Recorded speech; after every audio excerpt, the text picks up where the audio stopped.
Bienvenidas y bienvenidos un día más a mi canal, a mi podcast Salud Hormonal. Hoy tengo el placer de estar con Judith León, que bueno, en Instagram también se llama Saber Mujer. Os dejaré luego en las notas del podcast para poder encontrarla porque Judith es una persona maravillosa en todos sus sentidos. Nos habla del método sintotérmico, acaba de ser mamá y acaba de vivir una de las experiencias pues, más bonitas y además de una manera muy emocional. Y bueno, pues por eso viene para contarnos un poquito tanto su experiencia como todo lo que nos quiera aportar desde su parte más emocional y personal. Bienvenida, Judith, muchas gracias por estar aquí.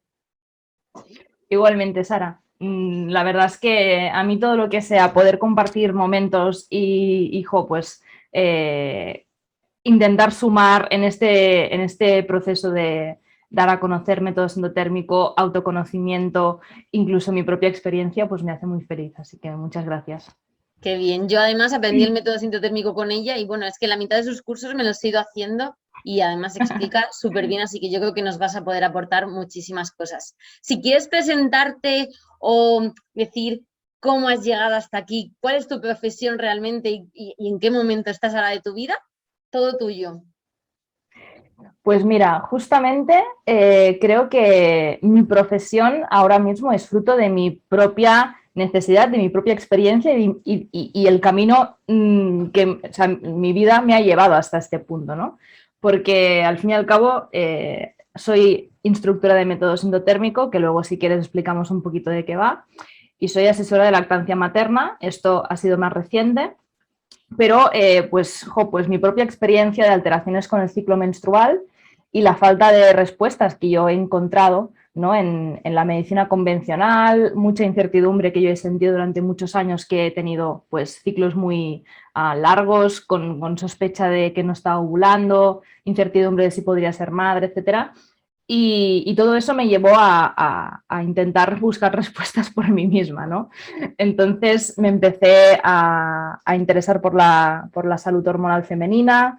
Eso me llevó a hacer la carrera de enfermería, a hacer la certificación de instructora de método sintotérmico y me enamoré de la herramienta. Me enamoré de poder tener, lo que digo yo, ¿no? Una ventana para poder ser conscientes de lo que está ocurriendo dentro de nuestro cuerpo, lo que está ocurriendo en nuestro ciclo menstrual, cuando en toda nuestra vida nos ha quedado totalmente transparente y como mucho hemos podido percibir lógicamente la menstruación y sospechas, ¿no? de que estás en algún momento particular del ciclo, pero nunca con certezas. Y en cambio el método sintotérmico te abre una oportunidad al autoconocimiento muy potente, y eso te permite tanto gestionar tu fertilidad de forma consciente para buscar o evitar un embarazo, o sobre todo, que es a mí lo que más me motivó a seguir profundizando, es que es una herramienta de salud. No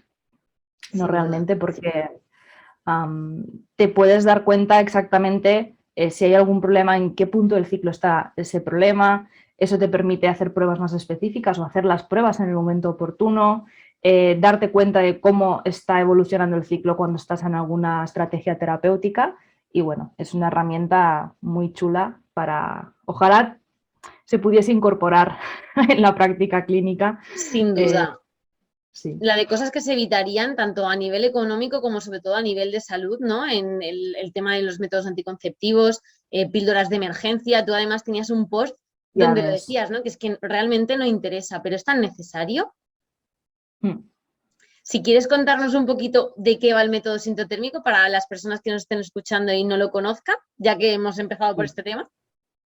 Sí, yo siempre digo que el nombre no genera demasiados amigos, ¿no? Porque es como raro, es poco conocido, aunque creo que cada vez más. Pero bueno, al final vamos a desgranar un poco el nombre, porque el nombre ya lo explica, ¿no? Método, ¿qué significa? Pues significa que vamos a querer registrar el ciclo menstrual teniendo en cuenta las observaciones de una serie de parámetros, pero no lo podemos hacer como nos dé la gana, un día de una forma y otro día de una forma diferente. Tenemos que seguir un método, una metodología que está estandarizada y hay evidencia científica que nos puede ofrecer confianza luego en las conclusiones que vamos a sacar posteriormente, ¿no? Entonces, tenemos que seguir unas metodologías para hacer este tipo de registro, Y sintotérmico, ¿qué significa? Pues sinto viene de síntomas y vamos a intentar darnos cuenta de los cambios que hay en nuestro moco cervical y en nuestra sensación vulvar percibida. Moco cervical lo podemos ver como moco grumoso, cremoso o elástico o no ver moco, y la sensación vulvar percibida sería pues sentirnos húmedas o mojadas a nivel vulvar, o incluso al pasar el papel lubricadas, que resbala, ¿no? Todos estos cambios que nos informan cuánto de cerca estamos de la ovulación y en qué momento hormonal del ciclo estamos. Y luego, la última parte de la palabra sería térmico, ¿no? Sintotérmico, que viene de temperatura. Y pues también vamos a hacer un registro diario de nuestra temperatura basal, que es la temperatura que tenemos antes de levantarnos de la cama, en ese momento basal, después de unas horas de descanso, porque en nuestro ciclo menstrual ocurre un evento muy fascinante, a mi parecer, que es que después de ovular nos ponemos en modo incubadora, ¿no? Entonces, la progesterona, que es la hormona que solo vamos a poder producir si hemos ovulado, una de las muchas funciones que tiene es elevar nuestra temperatura corporal, porque el embrión se puede desarrollar en un ambiente más cálido. Esto lo hacen todos los animales, buscar un ambiente más cálido para el desarrollo embrionario, ¿no? Entonces, por suerte, nosotras lo tenemos esta función automatizada, no tenemos que gastar recursos extra, aunque sí que cuesta recursos energéticos elevar esta temperatura, que por eso tenemos más hambre en fase lútea, por ejemplo. Y bueno, pues al darnos cuenta, al tomar la temperatura, que sube esa temperatura entre 2 y 3 décimas, incluso 5, nos permite saber que ya hemos ovulado, nos permite saber que estamos en esta fase lútea y nos permite darnos cuenta si algo no va bien en esta fase tan importante de cara sobre todo a la búsqueda de embarazo, ¿no? Entonces, pues ya lo tenemos. Registro de moco, sensación vulvar y temperatura, siguiendo una metodología en particular. ¿Tú utilizas este método? Sí, bueno, de hecho primero fui usuaria, me enamoré, ¿no? Y luego dije, bueno, esto es como cuando, ay, no me sale el nombre, como, ¿cómo se llama la típica persona que de repente empieza a pegar la chapa sobre un tema? Ay, sí, vale, no, ahora mismo no sé la palabra, pero sé a lo que te refieres. Pero bueno, básicamente que me fascinó Sí. tanto que dije, bueno, yo esto lo tengo que estudiar en profundidad para poderlo enseñar, ¿no? Así que sí, yo fui usuaria, es decir, que quizá hace 6 años que estoy registrando con el método sintotérmico, luego me certifiqué como instructora y sigo en ello. De hecho, ahora estoy en una etapa nueva también para mí, Claro, que de es vuelta, ¿no? método sintotérmico en situación de lactancia materna.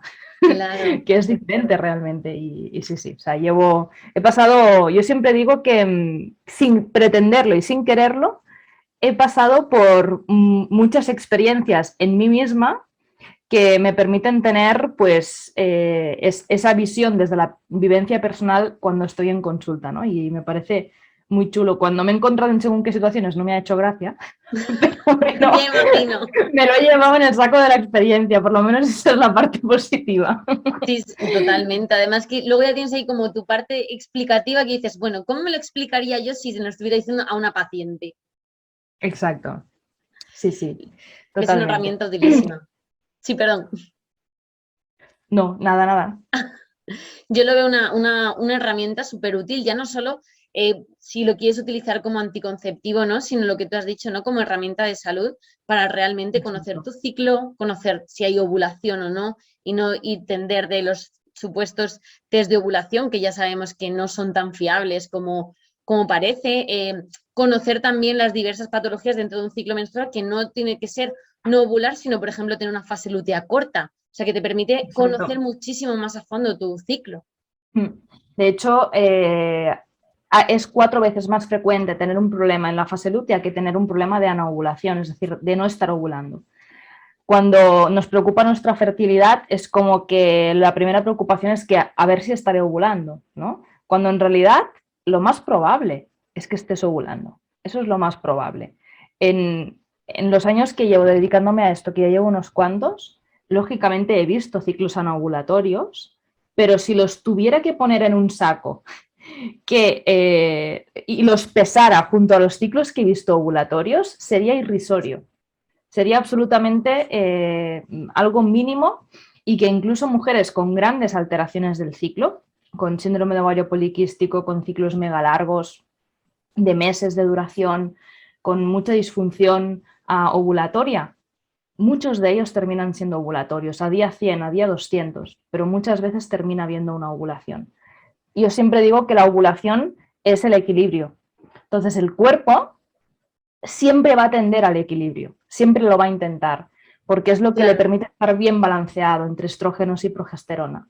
Hay situaciones que también, buscando ese equilibrio, va a prescindir de la ovulación, porque no se lo puede permitir, ¿no? Porque hay escasos recursos energéticos o mucho estrés o una situación de peligro y va a prescindir de esa ovulación, pero en general, si se lo puede permitir mínimamente, vamos a ovular. Vamos a ovular, aunque luego la fase lútea que venga a continuación sea un churro, que eso es bastante frecuente. Y ahí viene el desastre, exactamente. Sí, esta es la falta de educación que hay en ese sentido. Y si tuvieras, por ejemplo, que contar un poquito como esa luz y esa quizás oscuridad dentro del método, porque hay muchos errores que se tienden a tener, y tú lo cuentas muchas veces en tus cursos, de combinar la fase de ovulación con la marcha atrás o con el preservativo, y parece que la responsabilidad es del método sintotérmico, pero realmente no. ¿Cuáles cosas así comentarías y destacarías?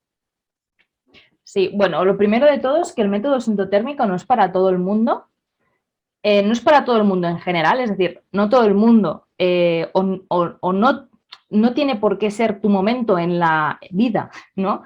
Para poder adquirir un hábito que requiere de un compromiso, es decir, no puedes registrar 4 días al mes, tienes que registrar cada día para que tenga una coherencia y puedas sacar conclusiones que te puedas fiar, ¿no? De eso.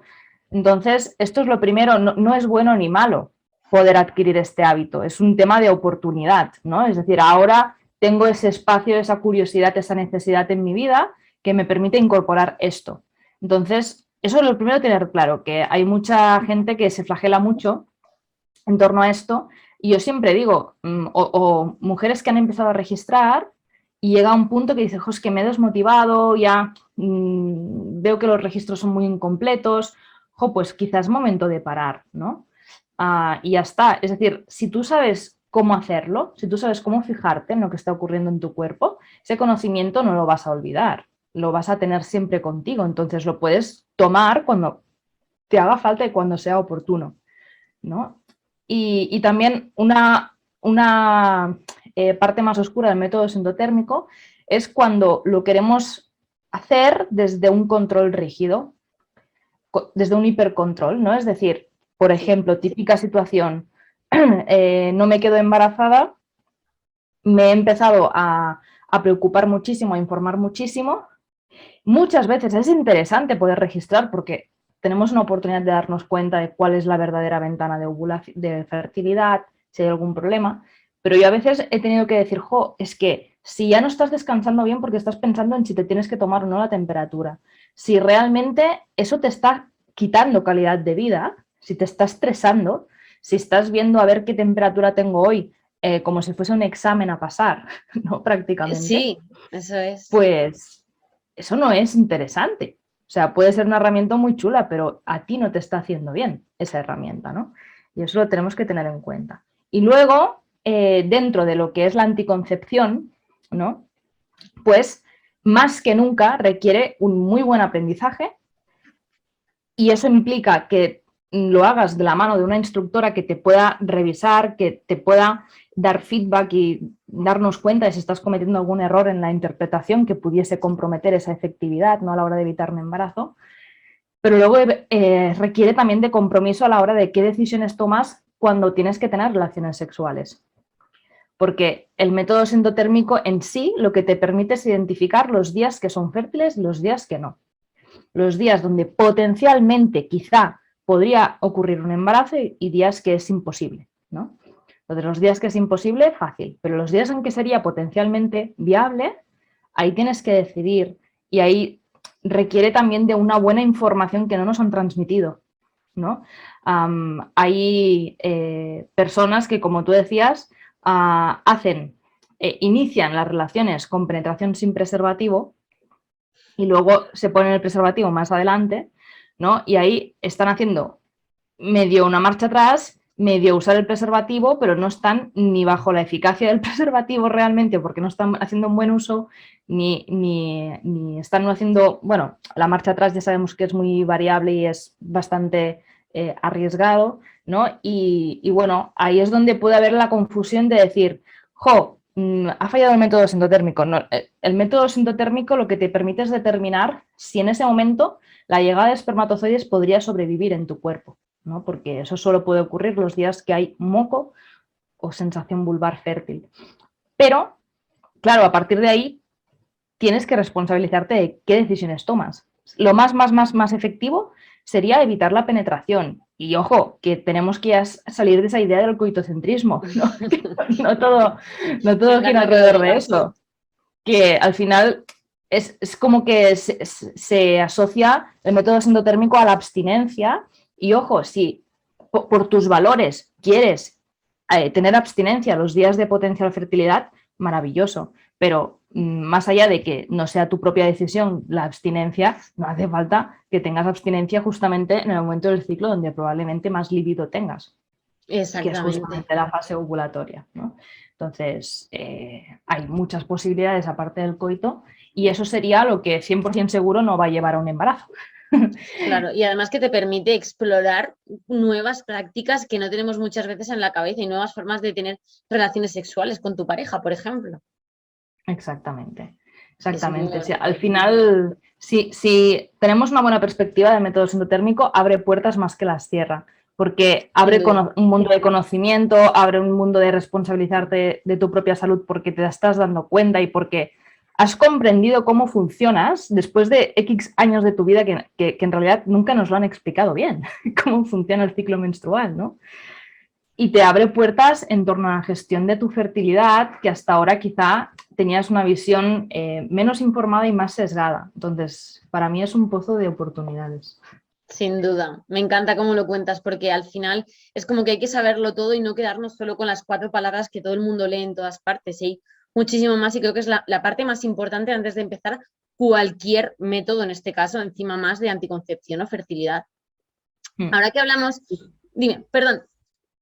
No, bueno, se me estaba ocurriendo que yo en realidad cuando hago la sesión donde explico cómo evitar un embarazo, ¿no? En todas estas sesiones que hago dentro de una formación, hay una que es cómo interpretar este registro que tú estás haciendo de tu ciclo para darte cuenta cuándo se abre la ventana de fertilidad y cuándo se cierra. Pues en realidad parte de esta clase es explicar las diferentes alternativas de anticoncepción que tenemos. Es decir, explicar un buen uso del preservativo, explicar realmente la marcha atrás, cómo hacerla correctamente y que entendamos el riesgo que vamos a asumir, diafragma, diferentes alternativas que todas son correctas si las usamos desde la conciencia, porque hay gente usando la marcha atrás sin saber muy bien qué riesgos está asumiendo, porque no es consciente de la efectividad que tiene, ¿no? ese método anticonceptivo. Entonces, simplemente yo creo que, bueno, incluso hace nada, el sábado di un curso de gestión de la fertilidad en lactancia materna y hablamos de anticonceptivos hormonales, hablamos de DIU, hablamos de métodos de barrera y hablamos de método sindotérmico. Pero, claro, como digo, el método sindotérmico no es para todo el mundo. Entonces, lo importante es que tengamos una información muy clara, muy rigurosa, muy neutra y que luego podamos decidir. Exactamente, y poder decidir con toda la información en la mano y con una información de calidad, que es creo que lo más difícil de acceder actualmente. Sí, paradójicamente sí. Estamos en la era de la información y hay información muy sesgada.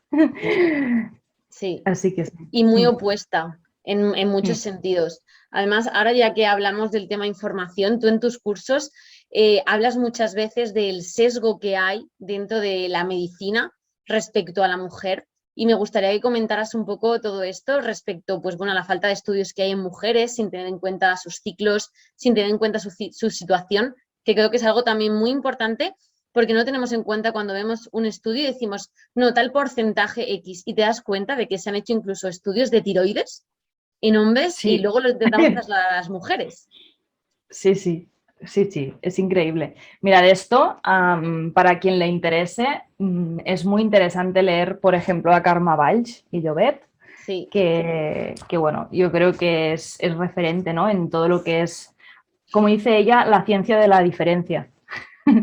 Porque en realidad es lo que tú decías, o sea, hay muchos sesgos, hay muchos macro y micro sesgos, por ejemplo, a la hora de plantear estudios, como tú comentabas, ¿no? No es lo mismo un cuerpo con cierto concierto hormonal propio del ciclo menstrual, que eso va a impactar en múltiples niveles en la fisiología de otros procesos. Y eso significa que van a funcionar cosas diferentes y se van a manifestar cosas de forma diferente también. Entonces, simplemente no podemos generalizar y no podemos extrapolar. Y hasta hace muy poco, y aún sigue esa tendencia en muchos casos, los estudios de enfermedades se hacen con mayoritariamente modelos masculinos. Incluso estudios de farmacocinética, cómo se comportan los fármacos una vez te los tomas, ¿no? Pues también muchas veces hay estudios hechos en modelos masculinos porque representa que el modelo masculino es el referente. Siempre se ha pensado que lo estudiamos en el hombre y lo extrapolamos en la mujer porque total es lo mismo, ¿no? Y eso nos ha llevado a un vacío muy importante de diagnóstico y de atención a la salud de las mujeres. Y luego también hay otro sesgo que ya no es tanto a nivel de estudio, sino como a nivel de atención. Atención en consulta, quiero decir, atención ante un problema. Por ejemplo, la mayoría, los ansiolíticos, los fármacos, tanto antidepresivos como ansiolíticos, si vemos las estadísticas de quién tiene esas recetas hechas, ¿no? A quién se les pauta mayoritariamente esos ansiolíticos, se les pauta a mujeres. Y es cierto que las mujeres están en una situación de mayor vulnerabilidad de sufrir trastornos ansioso-depresivos porque están en un contexto de carga mental tremenda, de jornadas dobles y triples por trabajo, cuidados en la familia, en padres y tal. Sí que es cierto que hay más riesgo de estas patologías, pero luego también hay muchas alteraciones de salud que pueden manifestarse en algún punto con trastornos ansioso-depresivos, pero que el problema no es tener ansiedad, el problema es que hay un hipotiroidismo, que hay una anemia, que hay quizá una alteración del ciclo menstrual, un déficit de progesterona que está ocasionando cambios en el estado de ánimo, o incluso simplemente ni tan siquiera eso, que cualquier problema se minimiza y se asocia a problemas de salud mental, cuando en realidad no se está dando la oportunidad de indagar más allá y darnos cuenta que hay un problema físico, ¿no? Y si ya hablamos de todo el sesgo, bueno, sesgo más que sesgo, violencia que hay en torno a la atención de la mujer en la medicina, pero si hablamos de la mujer en un contexto de embarazo, parto y posparto, muchísimo apaga más. Y vámonos. Además que tú vienes de un embarazo, vienes de un embarazo, vienes de haber tenido además, contaste en un post el abismo de las 42 semanas, puesto que tu embarazo fue largo y lo habrás sentido en tus propias carnes. Sí, sí, totalmente. Y yo me tuve que salir del sistema para poder respetar el momento en que mi hija necesitaba nacer y quería nacer.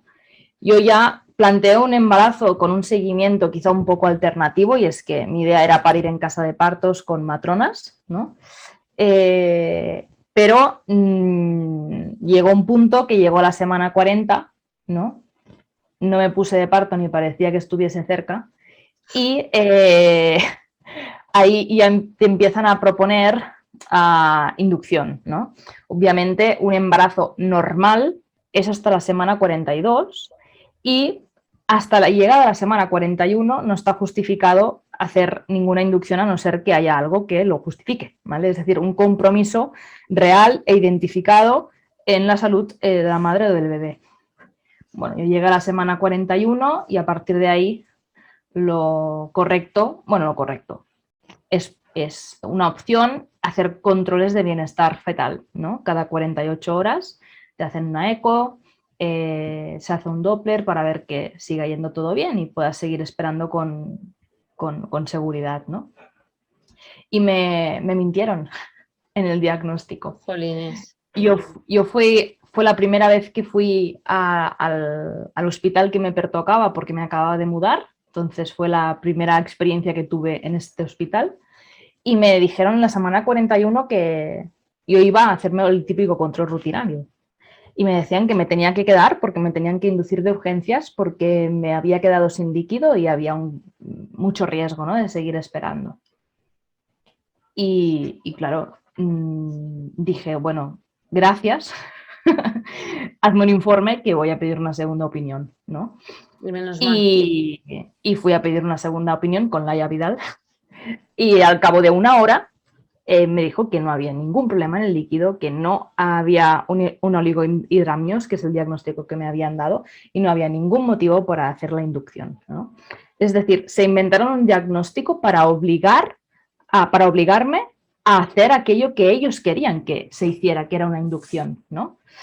Ya no, ni tan siquiera informarme que yo pudiese decir, es que se inventaron algo y me presionaron conforme la vida de mi hija estaba en peligro para que yo accediera a esa inducción.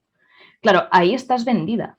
Si no tienes en mente una segunda opinión, bueno, si en ese momento no tienes en mente que puedes optar a una segunda opinión y a quién ir, que te puedas fiar, ahí estás vendida.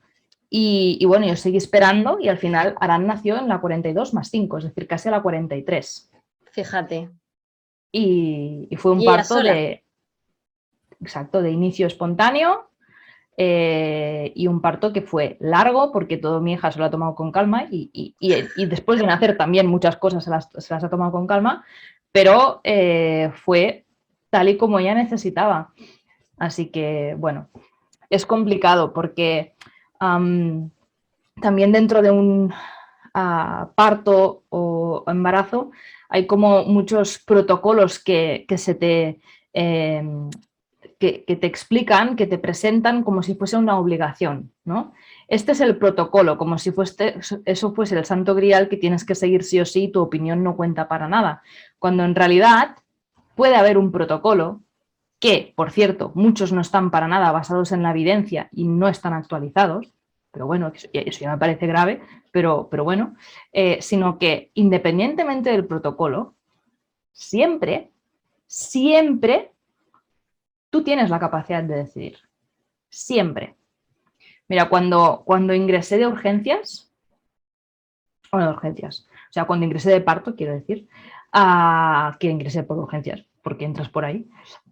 Pero bueno, el tema es que yo me fui a la casa de partos y tal, y luego el parto no avanzaba, había una ligera sospecha de taquicardia y me dijeron, mira, por tranquilidad mejor seguir en el hospital, ¿no? Y cuando llegué ahí, y bueno, todo estaba perfecto, pudimos seguir con normalidad, pero me comentó una de las matronas, dice, mira, respecto a los protocolos, dice, incluso si una actuación tiene un claro beneficio en cuanto a salvar a un bebé, aún y así no se puede imponer. O sea, Fíjate. y me hablaba de una experiencia de una mujer africana que había llegado de parto, había tenido una complicación muy grave y la única forma de salvar a ese bebé era entrar y hacer una cesárea, ¿no? Y la mujer decía que no quería entrar a hacer una cesárea. Y todos en plan, comité de ética, pero ¿cómo es posible? Tal, tenemos que hacer la cesárea. Y la mujer dice, mira, nadie más que yo quiere que este bebé se salve. Pero es que tengo 4 hijos y si me hacen una cesárea, para mi cultura, para mi gente, se va a considerar que mi cuerpo ha sido mancillado, que ha sido dañado y me van a enviar de vuelta a mi país sin mis hijos. Mis 4 hijos que ya tengo se van a quedar aquí y a mí me van a repudiar a mi país y no voy a volver a ver nunca más mis 4 hijos que ya están nacidos. Entonces, si tengo que sacrificar a este bebé por poder seguir con mis 4 hijos que sí están vivos, voy a sacrificar a este bebé. Fíjate. ¿No? Entonces, todo tiene un contexto. O sea, no puedes imponer sin entender qué es la situación que hay detrás. Incluso en situaciones tan límite como si no se hace esto, va a morir el bebé, si una madre se niega, sus Por el motivos motivo que muy sea, tienes heavy que... va a tener para eso. Muy heavy. Entonces, bueno, estamos en un proceso, y yo lo veo, de dejar de infantilizar y dejar de tener una posición tan jerárquica, ¿no?, dentro de la medicina, pero aún está. Claro, y queda mucho, y el problema es que ni siquiera las mujeres tienen información de que tienen ese poder. Entonces, como tenemos mala información y tenemos esa jerarquización y ese patriarcado todavía dentro del hospital, supone para la mujer sentirse indefensa y sola. Y eso es muy Totalmente. importante.